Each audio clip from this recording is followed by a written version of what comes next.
The Prince. Chapter 1. The various kinds of government and the ways by which they are established. All states and dominions which hold or have held sway over mankind are either republics or monarchies.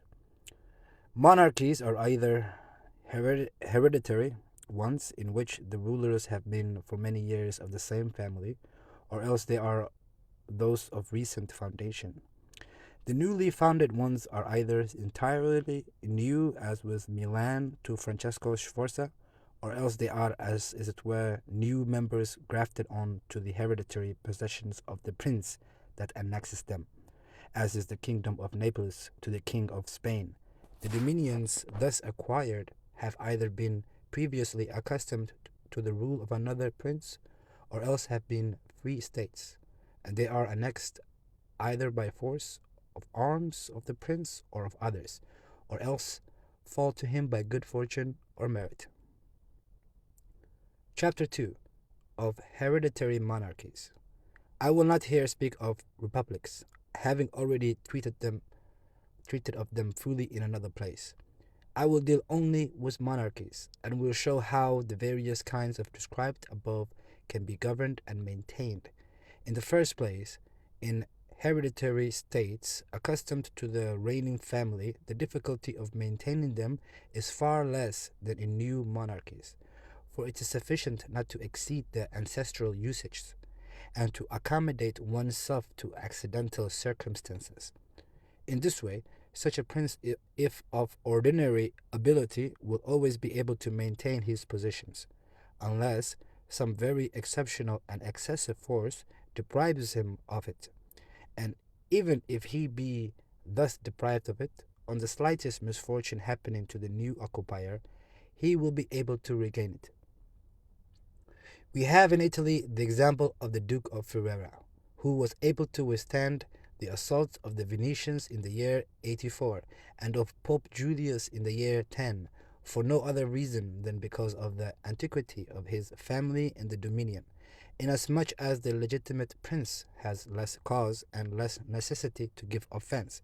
It is only natural that he should be more loved, and if no extraordinary vices make him hated, it is only reasonable for his subjects to be naturally attached to him, the memories and causes of innovations being forgotten in the long period over which his rule has existed, whereas one change always leaves the way prepared for the introduction of another. Chapter 3. Of Mixed Monarchies. But it is in the new monarchy that difficulty really exists.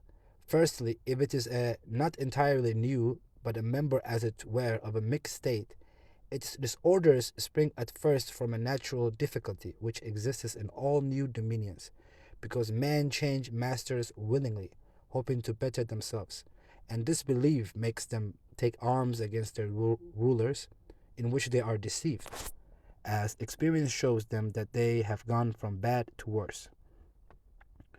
This is the result of another very natural cause, which is the necessary harm inflicted on those over whom the prince obtains dominion, both by his soldiers and by an infinite number of other injuries unavoidably caused by his occupation. Thus you find enemies in all those whom you have injured by occupying that dominion, and you cannot maintain the friendship of those who have helped you to obtain this position, as you will not be able to fulfill their expectations, nor can you use strong measures with them, being under an obligation with them, being under an obligation to them, for which reason, however strong your armies may be, you will always need the favor of the inhabitants to take possession of a province. It was from these causes that Louis XII of France thought, though able to occupy Milan without trouble, immediately lost it, and the forces of Ludovico alone were sufficient to take it from him from the first time, for the inhabitants who had willingly opened their gates to him, finding themselves deluded in the hopes they had cherished and not obtaining those benefits that they had anticipated, could not bear the vexatious rule of their new prince. It is indeed true that after reconquering the rebel territories, they are not so easily lost again, for the ruler is now, by the fact of the rebellion, less averse to secure his position by punishing offenders, investigating any suspicious circumstances, and strengthening himself in weak places, so that although the mere appearance of such a person as Duke Ludovico on the frontier was sufficient to cause France to lose Milan the first time, to make her lose her grip of it the second time was only possible when all the world was against her, and after her enemies had been defeated and driven out of Italy, which was the result of the causes above mentioned. Nevertheless, it was taken from her both the first and the second time. The general causes of the first loss have been already discussed. It remains now to be seen what were the causes of the second loss, and by what means France could have avoided it, or what measures might have been taken by another ruler in that position which were not taken by the King of France. Be it observed, therefore, that those states which on annexation are united to a previously existing state may or may not be of the same nationality and language. If they are, it is very easy to hold them, especially if they are not accustomed to freedom. And to possess them securely, it suffices that the family of the princess which formerly governed them to be extinct. For the rest, their old condition not being disturbed, and there being no dissimilarity of customs, the people settle down quietly under their new rulers, as is seen in the case of Burgundy, Brittany, Gascony, and Normandy, which have been so long united to France, and although there may be some slight differences of language, the customs of the people are nevertheless similar, and they can get along well together, and whoever obtains possession of them and wishes to retain them must bear in mind two things. The one, that the blood of their old rulers is extinct. The other, to make no alteration either in their laws or in their taxes. In this way they will in a very short space of time become united with their old possessions and form one state. But when dominions are acquired in a province, differing in language, laws, and customs, the difficulties to be overcome are great, and it requires good fortune as well as great industry to retain them. One of the best and most certain means of doing so would be for the new ruler to take up his residence in them. This would render their possession more secure and durable. It is what the Turks has done in Greece. In spite of all the other measures taken by him to hold the state, it would not have been possible to retain it had he not gone to live there. Being on the spot, disorders can be seen as they arise and can quickly be remedied. But living at a distance, they are only heard of when they get beyond remedy. Besides which, the province is not despoiled by your officials. The subjects are pleased with the easy accessibility of their prince, and wishing to be loyal, they have more reason to love him, and should they be otherwise, they will have greater cause to fear him. Any external power who wishes to assail that the state will be the less disposed to do so, so that as long as he resides there, he will be very hard to dispossess. The other and better remedy is to plant colonies in one or two of those places, which form, as it were, the keys of the land. For it is necessary either to do this or to maintain a large force of armed men. The colonies will cost the prince little, with little or no expense on his part. He can send and maintain them. He only injures those whose lands and houses are taken to give to the new inhabitants, and these form but a small proportion of the state. And those who are injured, remaining poor and scattered, can never do any harm to him, and all the others are, on the one hand, not injured and therefore easily pacified, and on the other are fearful of offending lest they should be treated like those who have been dispossessed of their property. To conclude, these colonies cost nothing, are more faithful, and give less offense, and the injured parties, being poor and scattered, are unable to do mischief, as I have shown. For it must be noted that men must either be caressed or else annihilated. They will revenge themselves for small injuries, but cannot do so for great ones. The injury, therefore, that we do to a man must be such that we need not fear his vengeance. But by maintaining a garrison instead of colonists, one will spend much more, and consume in guarding all the revenues of that state. so that the acquisition will result in a loss, besides giving much greater offense, since it injures everyone in that state, with the quartering of the army on it, which being an inconvenience felt by all, everyone becomes an enemy, and these are the enemies which can do mischief. As though beaten, they remain in their own homes, in every way. Therefore, a garrison is as useless as colonies are useful. Further, the ruler of a foreign province, as described, should make himself the leader and defender of his less powerful neighbors, and endeavor to weaken the stronger ones, and take care that his possessions are not entered by some foreigner, not less powerful than himself, who will always intervene at the request of those who are discontented, either through ambition or fear, as was seen when the Aetoli invented the Romans into Greece, and in whatever province they entered, it was always at the request of the inhabitants, and the rule is that when a powerful foreigner enters a province, all the less powerful inhabitants become his adherents, moved by the envy that they bear to those ruling over them, so much so that with regard to these minor potentates, potentates, he has no trouble whatever in winning them over. For they willingly join forces with the state that he has acquired. He has merely to be careful that they do not assume too much power and authority, and he can easily, with his own forces and their favor, put down those that are powerful and remain in everything that arbiter of the province. And he who does not govern well in this way will soon lose what he has acquired, and while he holds it will meet with infinite difficulty and trouble. The Romans in their provinces, they took always followed this policy. They established colonies, flattered the less powerful, without increasing their strength, put down the most powerful, and did not allow foreign rulers to obtain influence in them. I will let the single province of Greece suffice as an example.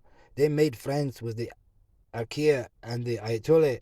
The kingdom of Macedonia was cast down, and Antiochus driven out, nor did they allow the merits of the Achaea or the Aetole to gain them an increase of territory, nor did the persuasions of Philip induce them to befriend them without lowering him, nor could the power of Antiochus make them consent to allow him to hold any state in the province. For the Romans did in this case what all wise princes should do, who look not only at the present dangers but also at future ones, and diligently guard against them, for being foreseen they can easily be remedied.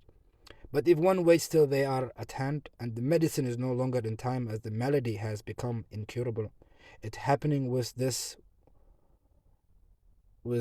as with those hectic fevers spoken of by Dr., which at their beginning are easy to cure but difficult to recognize, but in the course of time, when they have not at first been recognized and treated, become easy to recognize and difficult to cure.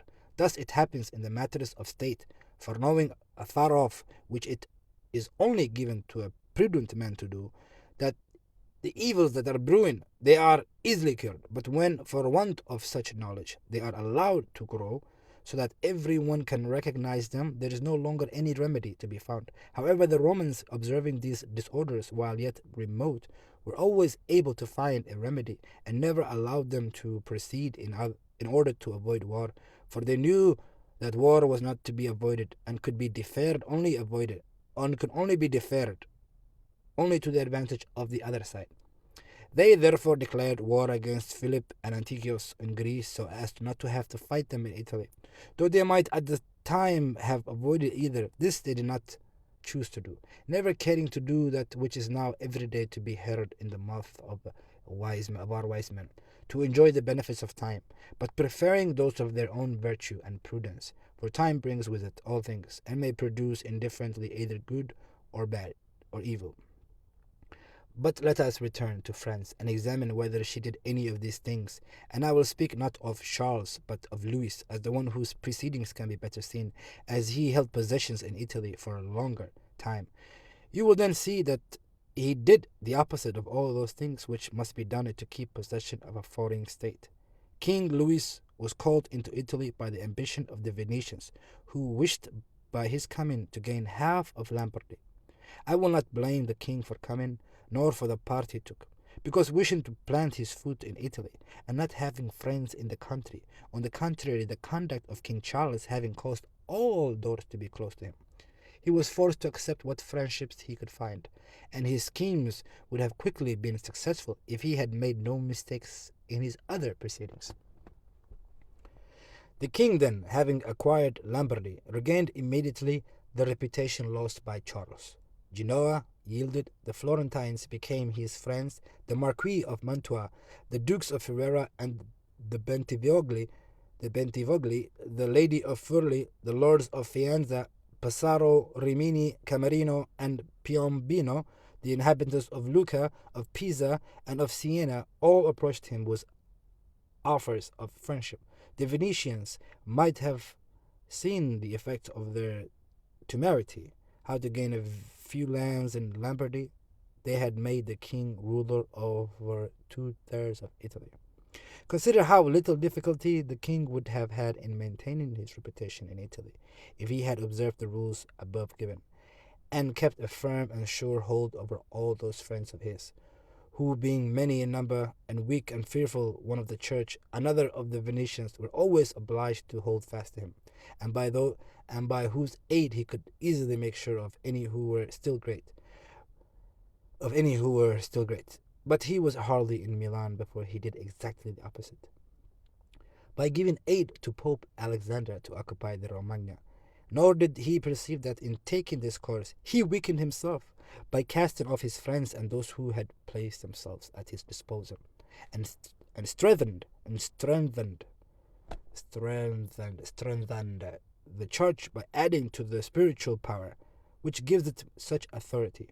Further, temporal powers, and having made the first mistake, he was obliged to follow it up, whilst to put a stop to the ambition of Alexander and prevent him from becoming ruler of Tuscany, he was forced to come to Italy, and not content with having increased the powers of the church and lost his friends, he now, desiring the kingdom of Naples, divided it with the king of Spain, and where he alone was the arbiter of Italy, he now brought in a companion, so that the ambitions of that province who were dissatisfied with him might have someone else to appeal to, and where he might have left in that kingdom a king tributary to him, he dispossessed him in order to bring in another who was capable of driving him out.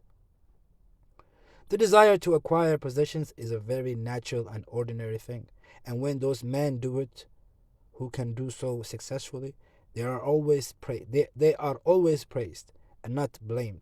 But when they cannot and yet want to do so at all costs, they make a mistake, deserving of great blame.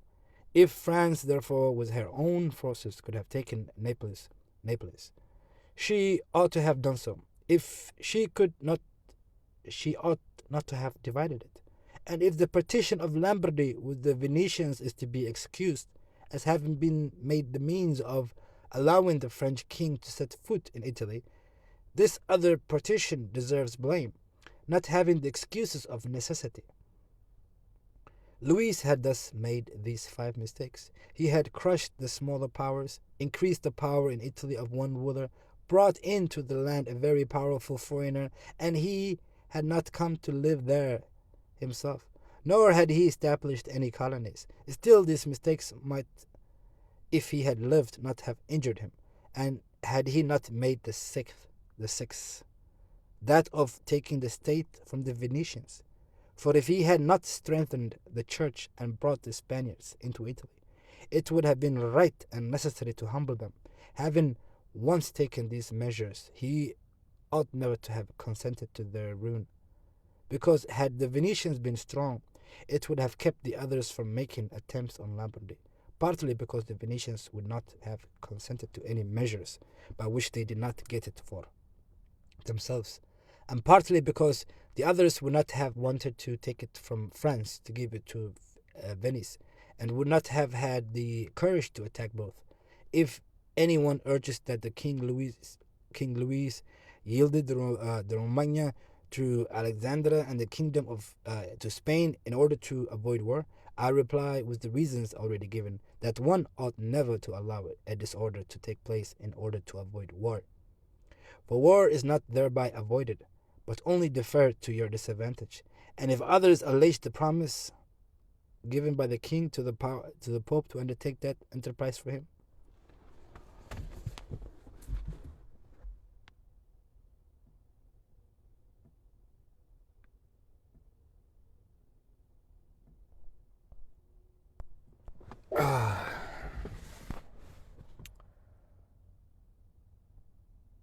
and if others allege the promise given by the king to the pope to undertake that the enterprise for him in return for the dissolution of his marriage and for the cardinalship of Rohan, I reply with what I shall say later on about the faith of princes and how it is to be observed. Thus King Louis lost Lombardy through not observing any of those conditions, which have been observed by others who have taken provinces and wish to retain them. Nor is this any miracle, but very reasonable and natural. I spoke of this matter with Cardinal Rohan at Nantes when Valentine, as Cesare Borgia, son of Pope Alexander, was commonly called, was occupying the Romagna for on Cardinal Rohan, saying to me that the Italians did not understand war. I replied that the French did not understand politics, for if they did, they would never allow the church to become so great. And experience shows us that the greatness in Italy of the church and also of Spain have been caused by France, and her ruin has proceeded from them, from which may be drawn a general rule, which never or very rarely fails, that whoever is the cause of another becoming powerful is ruined himself, for that power is produced by him either through craft or force, and both of these are suspected by the one that has become powerful.